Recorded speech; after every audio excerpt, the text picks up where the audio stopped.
Hello friends, जैसा कि जानते हैं कि अपने यूट्यूब चैनल के माध्यम से हम फिजिक्स, मैथ एवं साइंस से संबंधित फैक्ट्स को देते रहते हैं। तो यदि आप हमारे यूट्यूब चैनल पर पहली बार हैं तो प्लीज़ चैनल को सब्सक्राइब कर लें ताकि हमारे द्वारा दिए गए हर वीडियो क्लिप का नोटिफिकेशन आपको मिलता रहे। तो विगत दिनों से हम फिजिक्स से संबंधित कुछ न्यूमेरिकल क्वेश्चन लेकर के आते रहे हैं। तो आज हमारा फिर 2 न्यूमेरिकल क्वेश्चन फिजिक्स से है, जिसमें पहला क्वेश्चन है कि एक उभयोत्तल लेंस की वक्रता त्रिज्याएं 20 सेंटीमीटर है। यदि लेंस के पदार्थ का अपवर्तनांक 1.5 हो तो लेंस की फोकस दूरी ज्ञात कीजिए। तो पहले तो हम शॉर्टकट में इसको बताते हैं कि यदि लेंस उभयोत्तल है और उसकी वक्रता त्रिज्या बराबर है, यानी दोनों तल की वक्रता त्रिज्याएं 20 सेंटीमीटर है और अपवर्तनांक 1.5 है। क्या क्या? लेंस है उभयोत्तल और वक्रता त्रिज्या दोनों तल की एक समान है। कितना है? 20 सेंटीमीटर और अपवर्तनांक 1.5 है। तो इस प्रकार के सवाल में जहां अपवर्तनांक 1.5 हो तो जितनी वक्रता त्रिज्या होती है उतनी ही क्या हो जाती है? फोकस दूरी हो जाती है। यानी वक्रता त्रिज्या के बराबर ही फोकस दूरी होती है। तो इस तरह का सवाल अगर आप देखते हैं तो तुरंत जितनी वक्रता त्रिज्या है उतनी फोकस दूरी को आप जान लेंगे। तो यहाँ पर उभयोत्तल लेंस है और वक्रता त्रिज्या दोनों तल की 20 सेंटीमीटर है और अपवर्तनांक 1.5 है। तो फोकस दूरी जितनी वक्रता त्रिज्या 20 सेंटीमीटर है उतनी ही फोकस दूरी हो जाती है। और इसको न्यूमेरिकली करते कैसे हैं, गणितीय रूप से कैसे करते हैं, उसको देखेंगे। तो आपका फॉर्मूला बनता है 1/f = n-1 1/r1 - 1/r2। यहाँ पर दोनों वक्रता त्रिज्या एक समान है, यानी r1 बराबर r2 है। लेकिन अगर लेंस इस तरह का है, उभयोत्तल है, तो इस तल की वक्रता त्रिज्या पॉजिटिव होती है और इस तल की वक्रता त्रिज्या निगेटिव होती है।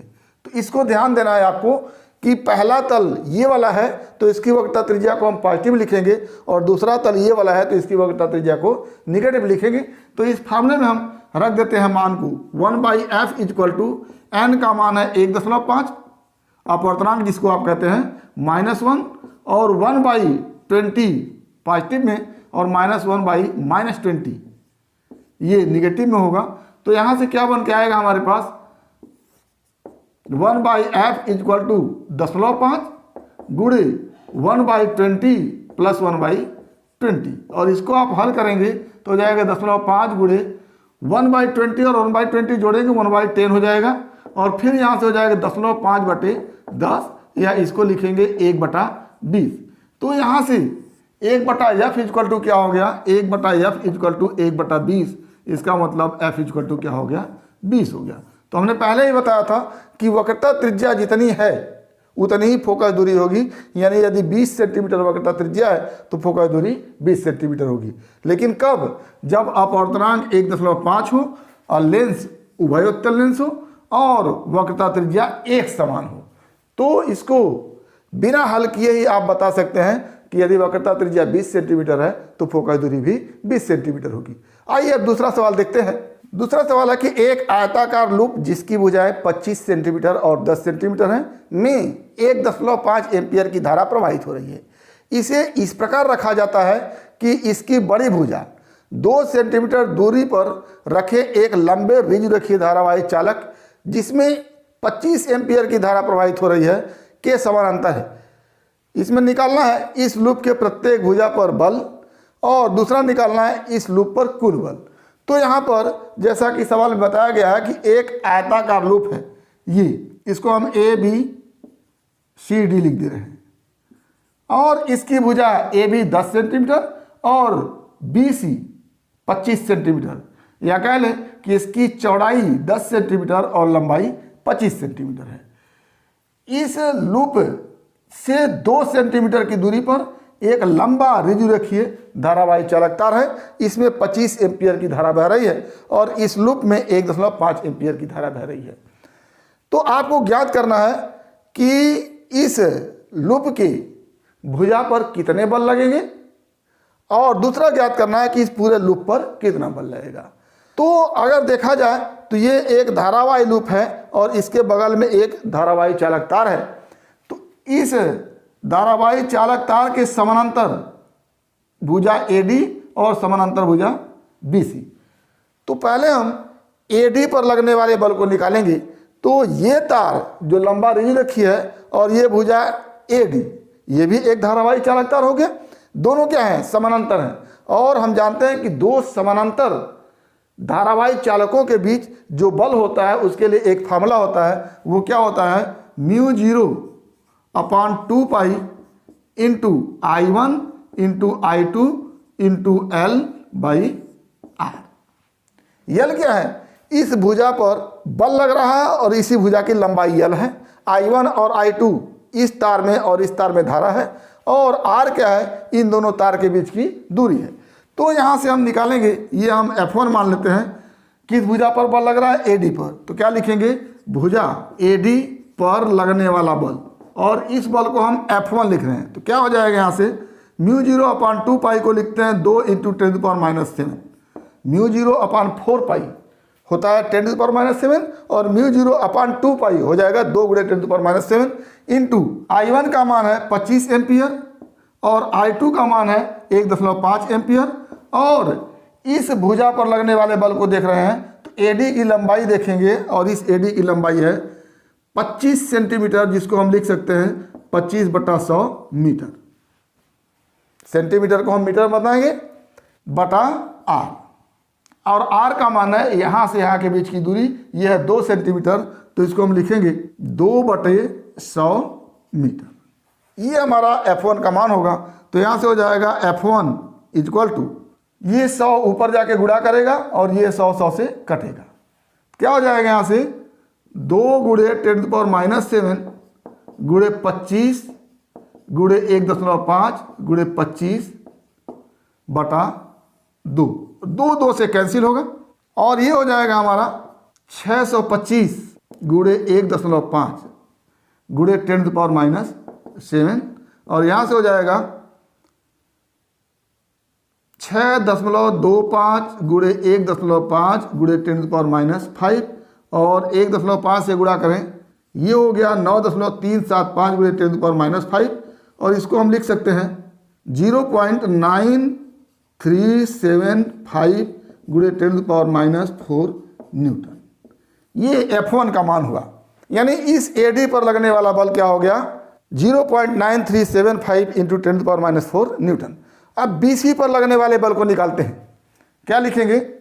भुजा BC पर लगने वाला बल, इसको हम लिखते हैं F2 = फार्मूला वहीं रहेगा।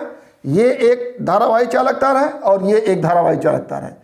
ये दोनों एक दूसरे के समानांतर हैं, और दोनों के बीच की दूरी अगर देखें तो 10 सेंटीमीटर ये है और 2 सेंटीमीटर ये है, यानी दोनों चालक तार के बीच की दूरी 12 सेंटीमीटर है। क्या हो जाएगा? F2 = μ0/2π into I1 into I2 into L/R। क्या हो जाएगा? F2 = μ0/2π को 2 × 10⁻7 into I1 25 into I2 1.5 into L, इस भुजा की लंबाई भी 25 सेंटीमीटर, बटा कर देंगे 100 तो मीटर हो जाएगा, बटा R का मान ये हो जाएगा 12 सेंटीमीटर, और 12 सेंटीमीटर को आप लिखेंगे 12/100। तो यहाँ से F2 = हो जाएगा 625 गुणे 1.5 गुणे 10⁻7 बटा 6। अब F2 = क्या हो गया? 6.25 गुणे 1.5 गुणे 10⁻5 बटा 6, और यहाँ से बन के आएगा इम्प्लाई दैट F2 = 0.156 गुणे 10⁻4 न्यूटन। ये F2 = हो गया, और यहाँ पर ये F1 = था। अब इस चालक तार पर लगने वाले बल की दिशा को देखते हैं और इस चालक तार पर लगने वाले बल की दिशा को देखते हैं। तो ये दोनों चालक तार एक दूसरे के समानांतर हैं और इसमें धारा एक ही दिशा में जा रही है। तो इन दोनों के बीच आकर्षण बल रहेगा, यानी ये तार इधर की तरफ आना चाहेगा तो ये F1 की दिशा इधर की तरफ हो जाएगी, और ये चालक तार और ये चालक तार समानांतर तो है लेकिन धारा की दिशा एक दूसरे के अपोजिट है, तो ये दोनों एक दूसरे को प्रतिकर्षित करेंगे और प्रतिकर्षित करने का मतलब इस पर लगने वाला बल इधर की तरफ होगा, यानी F2 इधर की तरफ होगा। तो दोनों बल एक दूसरे के बराबर परंतु विपरीत दिशा में है। अब इस AB और CD पर लगने वाले बल को अगर देखें तो ये चालक तार और ये AB और CD एक दूसरे के लंबवत है, तो इस पर जो बल लगेगा वो 0 लगेगा और इस पर जो बल लगेगा वो भी 0 लगेगा। तो इन दोनों भुजाओं पर लगने वाला बल जो होगा वो 0 होगा। तो इस पर लगने वाला बल निकाल लिए F1, इस पर लगने वाला बल निकाल लिए F2, इस पर और इस पर लगने वाला बल क्या हो गया 0। तो इस लूप पर अब परिणामी बल निकालना है। ये आपका दूसरे में पूछा गया है कि इस लूप पर कुल बल कितना लगेगा। तो F1 और F2 का हम मान निकाल चुके हैं, दोनों की दिशा अपोजिट दिशा में है। तो क्या लिखेंगे कि लूप पर कुल बल क्या हो जाएगा F1 माइनस F2, क्योंकि दोनों एक दूसरे के विपरीत दिशा में है, प्लस 0 प्लस 0, इन दोनों पर लगने वाला बल 0 है। तो क्या हो जाएगा 0.9375 गुणे 10⁻⁻⁴ माइनस 0.156 गुणे 10⁻⁴ और हल करेंगे आप तो आ जाएगा 10⁻⁴ कॉमन हो गया और आंसर आएगा 0.7815 इंटू 10⁻⁴ न्यूटन। ये पूरा लूप पर परिणामी बल होगा 0.7815 इंटू 10⁻⁴ न्यूटन। तो इस तरह से हम इस सवाल को करेंगे। ये सवाल दो समानांतर धारावाही चालकों के बीच लगने वाले बल पर आधारित है। तो यहाँ पर इस पूरे लूप को 4 भाग में बांटेंगे, A, B, B, C, C, D और D, A। AD पर लगने वाले बल को निकालेंगे जिसको हम F1 निकाल लिए हैं, BC पर लगने वाले बल को निकालेंगे जिसको हम F2 निकाल लिए, और ये AB और DC इस धारावाही चालक के लंबवत है, इसलिए इस पर कोई बल नहीं लगेगा। तो कुल F1 और F2 बल लगने वाले हैं, दोनों की दिशा हम देख चुके हैं एक दूसरे के विपरीत है। तो परिणामी बल क्या हो जाएगा, सारे बल को जोड़ेंगे, जोड़ने में एक बल माइनस हो जाएगा, दूसरा बल प्लस हो जाएगा। तो क्या हो जाएगा F1 माइनस F2 प्लस 0 और आंसर निकल के आएगा 0.7815 इंटू 10⁻⁴ न्यूटन। तो इस तरह से ये सवाल होगा। तो आज हम 2 सवाल को देखें। उम्मीद करते हैं कि आपको सवाल समझ में आया होगा और निश्चित रूप से आप इससे लाभ उठाएंगे। तो आज बस इतना ही। इसी तरह के फिर न्यूमेरिकल सवाल को लेकर के आएंगे। तो आगे के लिए बेस्ट ऑफ लक। धन्यवाद।